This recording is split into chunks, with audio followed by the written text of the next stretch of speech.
Hello dear students, welcome to my channel English in 1 minute. पिले मैंने आज तुम पे दुईटी सहज प्रश्न अच्छी प्रश्न दुईटी हूँ ही is Elder dash Rajesh eighty option अच्छी टू आउ देन एवं द्वितीय प्रश्नटी से भाई अच्छी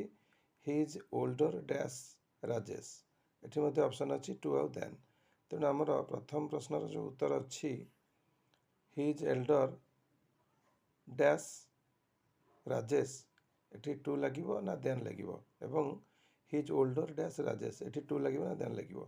तेणु टिप्स हूँ कौन जदि गोटे परिवार सदस्य मान भितर बड़ साण तुलना कर जड़े जन ठार बड़ कि जड़े जन ठार सान बोली विचार कर तेरे से एल्डर व्यवहार कर एल्डर पर प्रिपोजिशन टू व्यवहार कर किंतु जदि बाहर लोकों मध्य छोट बड़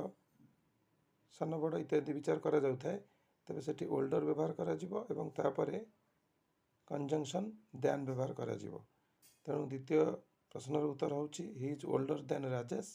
एवं प्रथम प्रश्नर उत्तर होउची he is elder to Rajesh यार अर्थ होउची he is elder to Rajesh रो अर्थ होउची से गोटे परिवार रो दुई जण व्यक्ति से राजेश ठारू बड़ अटंती तेणु एल्डर टू राजेश किंतु एठी द्वितीय वाक्य रे